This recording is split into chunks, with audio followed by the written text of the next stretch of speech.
Menurut Ibu, perubahan apa yang biasanya terlihat pada siswa dan siswi SMA di masa remaja, baik secara fisik maupun perilaku, terlebihnya di SMA 11 ini? 113. 113 ya?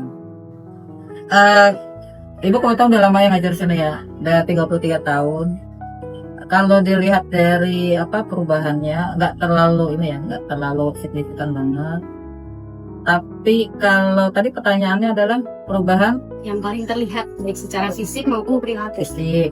Kalau secara fisik, mungkin kalau sekarang kan agak lebih imut-imut ya. Iya. Karena ini kan dulu kalau dulu kan memang namanya sekolah baru, jadi kan siswanya umurnya lebih tua-tua. Sekarang umurnya muda-muda, ya, jadi lebih imut. Tapi walaupun umurnya lebih muda, cuman memang secara fisik tubuhnya banyak yang udah agak besar-besar ya, mungkin karena faktor makanan dan sebagainya. Terus yang kedua, kalau perubahan sikap ya, sikap kayaknya kelihatannya dewasa tapi masih kunyuk ya. Mungkin cepat dewasanya itu karena medsos ya, utamanya dari segi pergaulan. Dari segi pergaulan itu mungkin seperti dandannya apanya ya, tapi sebenarnya kalau dari cara berpikirnya itu masih belum cocok dengan penampilan untuk jadi orang dewasa ya. Iya, betul. Lanjut ke pertanyaan kedua, Ibu, dalam pelajaran biologi kan itu sering membahas soal pubertas ya. Gimana cara Ibu menyampaikan supaya siswa bisa lebih paham dan nggak malu untuk membicarakan hal seperti itu? Ya, yang pasti waktu lagi mulai membahas itu kita menjelaskannya secara secara sains ya. Artinya kita di sini bicaranya bukan hal formal tapi adalah secara keilmuan. Keilmuannya dari dilihat dari segi biologinya. Kemudian ada hal-hal yang memang tidak boleh vulgar ya. Walaupun kita sebagai guru biologi kan memang materinya tentang reproduksi. Iya. Jadi walaupun kita ngajar biologi, ada materi-materi tertentu yang penyampaiannya tidak boleh vulgar. Ya misalnya kayak tentang bagaimana reproduksi kromosomis ya gimana. Jadi pengantarnya itu harus pengantar yang tetap edukatif, tetap saintis, gitu. Tidak boleh vulgar. Misalnya dari gambar, dari penyampaian materinya.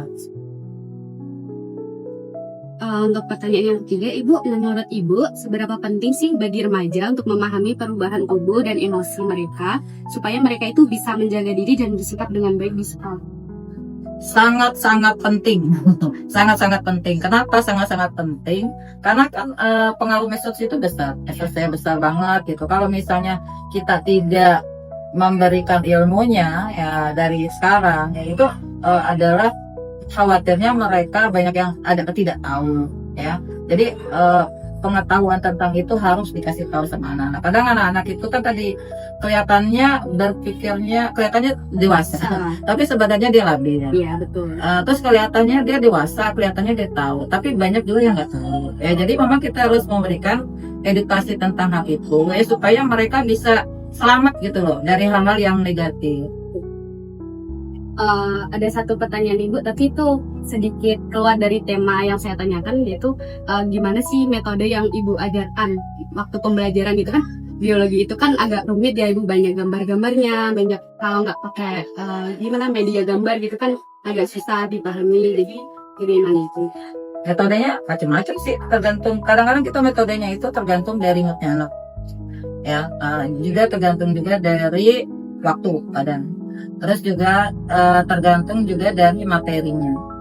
Ya, jadi metode bisa kita ganti-ganti sesuai dengan situasi dan kondisi. Ya, kalau biologi ya lebih sering memang metodenya adalah ya salah satunya bisa ceramah, bisa presentasi, bisa studi kasus. Ya, kemudian bisa juga dalam hal-hal yang lebih menghibur, bisa juga dalam bentuk nyanyian-nyanyian, tapi nyanyian-nyanyian yang liriknya itu lirik biologinya. Bisa juga dengan praktek. Terima kasih Ibu sudah berkenan saya wawancari. Sekian dari pertanyaan saya, kurang lebihnya saya mohon maaf. Yang pertama itu, waktu kamu pertama kali masuk sekolah ini, kamu mudah nggak menyesuaikan diri sama lingkungan sekolah ini? Waktu pertama kali masuk, aku nggak segampang itu sih untuk menyesuaikan diri sama lingkungan sekolah. Karena aku tuh cuma sendiri dari sekolah aku, dari SMP aku.